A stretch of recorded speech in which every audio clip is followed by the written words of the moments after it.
नमस्कार, ओम शांति। दोस्तों, कहते हैं जीवन मिलना भाग्य की बात है, मृत्यु होना समय की बात है, पर मृत्यु होने के बाद भी लोगों के दिल में जीवित रहना ये कर्मों की बात है। दोस्तों, कर्म तो सभी आत्माएं करती है, पर जो कर्म ईश्वरीय गाइडलाइंस के अनुसार किया जाता है वही श्रेष्ठ कर्म व पुण्य कर्म कहलाता है। ऐसे ही कुछ ईश्वरीय गाइडलाइंस को डिस्कस करते हैं अव्यक्त मूल्य की महावाक्यों द्वारा और समझते हैं दीदी जी से। हमारे साथ है प्रजापिता ब्रह्मा कुमारी ईश्वरीय विश्वविद्यालय की वरिष्ठ राजयोगिनी शिक्षिका आदरणीय रानी दीदी जी।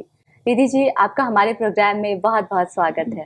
दीदी जी, अव्यक्त मूल्य की कुछ महावाक्यों को हम आपसे गहराई में समझना चाहेंगे। 26/6/1970 के महावाक्य हैं। परमात्मा कहते हैं, जितना समर्पण उतना संपूर्ण। इसमें भी 4 बातें हैं। समर्पण का अर्थ है, एक तो अपना हर संकल्प समर्पण, दूसरा हर सेकंड समर्पण अर्थात समय समर्पण, तीसरा कर्म समर्पण, चौथा संबंध और संपत्ति जो है उसका भी समर्पण, लेकिन यह जो आत्मा और शरीर का संबंध है इसका भी समर्पण। दीदी जी, ये जो 4 समर्पण की परमात्मा ने बात की है, समय, संकल्प, कर्म, संबंध, संपत्ति, इन चारों ही समर्पण को हम थोड़ी गहराई में समझना चाहेंगे। समर्पण का मतलब ही होता है पूर्ण समर्पण। जी। मैं तेरा है ना, मैं तेरा, तो जो कुछ मेरा है वो भी तेरा। बिल्कुल। संबंध संपर्क भी तेरा, तो हमारा संबंध संपर्क भी परमात्मा से है, क्योंकि हमने उनके साथ अपना संबंध जोड़ा। मेरा एक बाबा, दूसरा नहीं कोई। सबकी सेवा के लिए कार्य कर रहे हैं, क्योंकि जो परमात्मा उनको देना चाहता है हमारे द्वारा दिलाता है। बिल्कुल। इसलिए हम एक्टिव रहते हैं कि वो किसी को वरदान देना चाहता है, किसी को सहयोग देना चाहता है, हमारे द्वारा दिलाता है। इसलिए ये भी हमारा सौभाग्य है। हम अगर इस बात को याद रखते हैं तो हम सदा प्रसन्नचित रहते हैं, सदा संतुष्ट रहते हैं, सदा खुशहाल माला माल रहते हैं। इस प्रकार से हम अपनी स्थिति को श्रेष्ठ बना सकते हैं।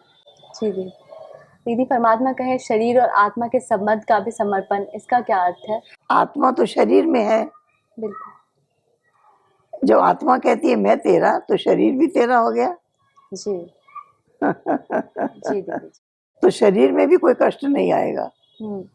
अगर आ गया तो भी याद है ठीक करने वाला बैठा है, क्योंकि ये उसको है, तन उसको दे दिया है। मन भी सदा प्रसन्नचित रहेगा। जी दीदी। कभी दुखी, कभी नाराज, कभी डिस्टर्ब, ये उथल पुथल आएगी नहीं, क्योंकि मन भी तेरा, तन भी तेरा, धन भी तेरा। धन भी उनके कार्य में लगेगा, वेस्ट नहीं होगा, व्यर्थ नहीं जाएगा। जी। लोभ वृत्ति नहीं रहेगी, मोह की वृत्ति नहीं रहेगी, अनेक प्रकार की इच्छाएं कामनाओं की उत्पत्ति नहीं होगी। तो इन विकारों से भी छुटकारा हो जाएगा। ये संबंध, ये संपर्क इतना शक्तिशाली है जो पूरा पावन बना देता है। भगवान अपने जैसा शक्तिशाली बना देता है। जी दीदी जी, 11/7/1970 के महावाक्य हैं। परमात्मा कहते हैं, अभी है बहुत नाजुक समय। अगर नाजुक समय में भी कोई नाजों से चलेंगे तो रिजल्ट में नुकसान ही होगा। इसलिए अब संहारी मूड बनना है, विकराल रूपधारी बनना है। तो अब दिन प्रतिदिन नाजुक समय होने के कारण संहारी मूड बनना है। संहार भी किसका? अपने संस्कारों का, अपने विकर्मों पर और विकर्मी आत्माओं जो इस समय उन्हों के ऊपर अब विकराल रूप धारण कर 1 सेकंड में भस्म करने का है। अब लास्ट समय है। अब तक अगर विकराल रूपधारी नहीं बनेंगी तो अपने विकर्मों और विकर्मियों का सामना कैसे करेंगी? दीदी, इस महावाक्य को हम थोड़ा डिटेल में समझना चाहेंगे। समय नाजुक है, विकराल रूप मानो विनाश की ओर जा रहा है। ऐसे समय में हमें अपने ऊपर बहुत कड़ाई रखनी है जी। बहुत दृढ़ता रखनी है, जिसको कहते हैं विकराल रूप, ताकि हम हर श्रेष्ठ कार्य को कर लें। ये ना कहें ये हमसे नहीं हो सकता, ये हम नहीं कर सकते। हमें पूरा पावन बनना है, 5 ही विकारों पर विजयी हमको बनना है, श्रीमत पर कदम कदम चलना है। और वो हमारे लिए सहज है। क्यों? क्योंकि भगवान हमको साथ दे रहा है, वो हमको सहयोग दे रहा है। उन्होंने हमको वरदान दिया है, तुम्हारे कदम कदम में पदम, तुम जो कार्य करने का संकल्प करोगे पूरा हो जाएगा। वो शक्ति उन्होंने हमको दी है। जब इतना सर्वशक्तिवान की शक्ति मिल रही है तो हमारे लिए कुछ भी मुश्किल नहीं। हमारे लिए श्रेष्ठ पद को प्राप्त करना, अपनी श्रेष्ठ स्थिति को बनाना, माया जीते जगत जीत बनना हमारे लिए मुश्किल नहीं, सहज है। दीदी, परमात्मा कह रहे हैं विकराल रूप धारण कर विकर्मी आत्माओं का भी सामना करना है, इसका क्या अर्थ है? विकराल रूप धारण करने का मतलब ही है अपने मर्यादाओं में दृढ़ता। जब मर्यादाओं में दृढ़ता है तो कमी कमजोरियों को स्वीकार नहीं करेंगे। जी। कोई कहता है ना, अच्छा भाई थोड़ा सा खा लीजिए, तो ये वहां हमारा विकराल रूप है। नहीं, हमें बाबा को जो भोग लगा है वही प्राप्त करना है जी। पवित्र आत्माओं के हाथ का ही खाना है। तो वहां पर हमें विकराल रूप धारण करना है। किसी के प्रेम में, किसी के मोह के आकर्षण में नहीं आना है जी। वहां विकराल रूप चाहिए ताकि हम अपने संकल्पों को पूरा कर सकें, हम अपनी श्रेष्ठ स्थिति बना सकें जी। दीदी, ऐसा दयावान नहीं बनना है ऐसा दयालु नहीं बनना है कि जो बुराइयों पर हम दया कर लें। हमें दया करना है अपने ऊपर कि हम हर श्रेष्ठ संकल्प, हर पवित्र संकल्प पर हम दृढ़ हैं। हमारा कड़ा रूप है, हमको उससे कोई डिगा नहीं सकता, कोई हटा नहीं सकता, कोई हमको कमजोर नहीं कर सकता। क्योंकि लोग देखते हैं ना, कोई व्यक्ति सदा एक जैसा नहीं रहता, तो विश्वास नहीं होता कि इन्होंने आज जो संकल्प लिया है कल तक इनके पास कायम रहेगा। इसलिए बाबा की मदद से हमारा वो संकल्प बरसों एक रस और चल अडोल रह सकते हैं। ये हमारा अनुभव है। मैं 12 वर्ष की थी जब मैं बाबा के यज्ञ में समर्पित हुई और अब तक जब हम 80 के करीब हो गए, अब तक हम कभी किसी के भी प्रभाव में नहीं आए। एक बाबा, दूसरा नहीं कोई। एक बाबा की श्रीमत, एक का दिया हुआ नियम, मर्यादाएं, सब पर कैसे चले, सहज। ऐसा नहीं लगा कि कठिन तपस्या कर रहे हैं, बड़ा तप कर रहे हैं, ऐसा नहीं लगा। सहज, जैसे जैसे बाबा के डायरेक्शन मिलते रहे हम करते रहे, यही हमारे जीवन की सफलता है। दीदी, 27/7/1970 के महावाक्य है। परमात्मा कहते हैं, अपने को सफलता मूर्त समझते हो? सफलता अर्थात संपूर्ण गुण धारण करना। अगर सर्व बातों में सफलता है तो उनका नाम ही है सफलता मूर्त। सफलता के सितारे हैं, उसी स्मृति में रह कार्य करने से सफलता का अधिकार प्राप्त होगा। सफलता को सामने रख कार्य करने से समस्याएं भी पलट जाती है, सफलता प्रैक्टिकल में भी हो जाती है। सफलता को सामने रख कार्य करने का मतलब क्या है? इसका मतलब है कि निश्चय कि हम सफल होंगे ही जी।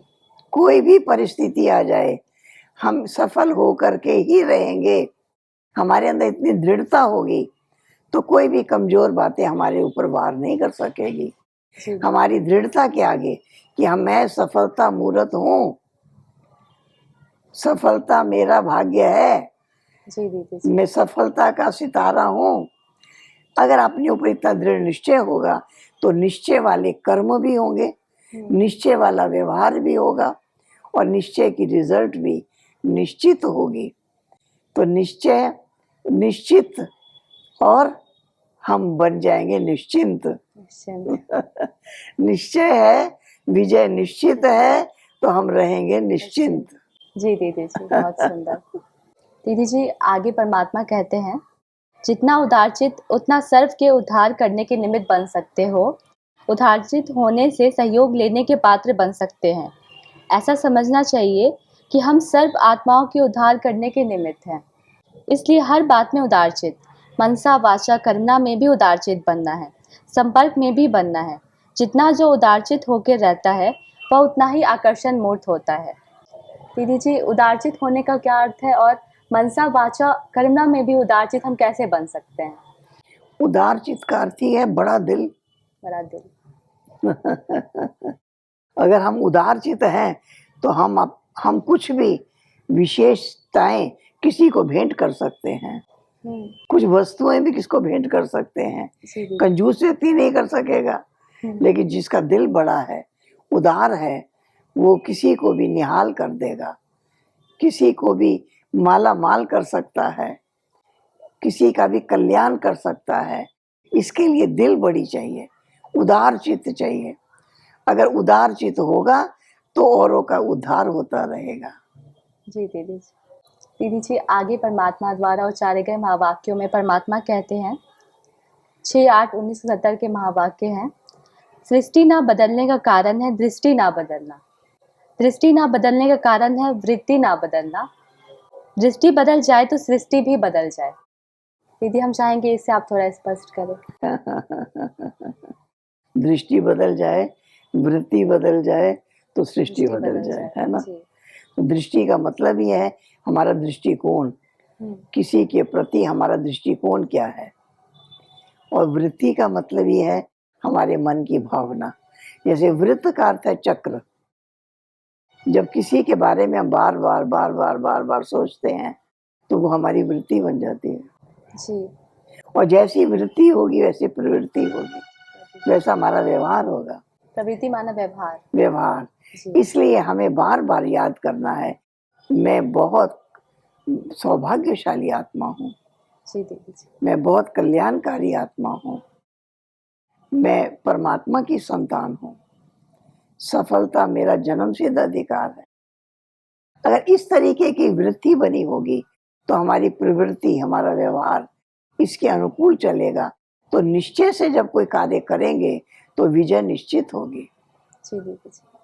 दीदी जी, आप इतना अमूल्य वक्त हम सबके लिए निकाला, इसके लिए आपका बहुत बहुत शुक्रिया। ओम शांति। दर्शकों, तो आज हमने समझा संपूर्ण बनने के लिए समर्पण कितना आवश्यक है। 4 प्रकार के समर्पण है: समय, संबंध, संकल्प और कर्म। आज हमने ये भी समझा कि जब भी हम कोई कार्य करते हैं और हमें दृढ़ निश्चय करते हैं कि हमारी सफलता तो हुई पड़ी है, हम सफलता मूर्त हैं, तो निश्चित ही हमारी विजय होती है। जैसा कि दीदी जी ने कहा, निश्चय से निश्चित और निश्चित से निश्चिंत। इसका मतलब है जब भी हम कोई कार्य करते हैं और हम निश्चय करते हैं कि हमारी सफलता हुई पड़ी है, तो निश्चित ही हमारी विजय होती है और इससे हम सदा काल के लिए निश्चिंत हो जाते हैं। तो दोस्तों, आज के लिए इतना ही। मिलते हैं अगले एपिसोड में नए प्रश्न उत्तर के साथ। तब तक के लिए धन्यवाद। ओम शांति।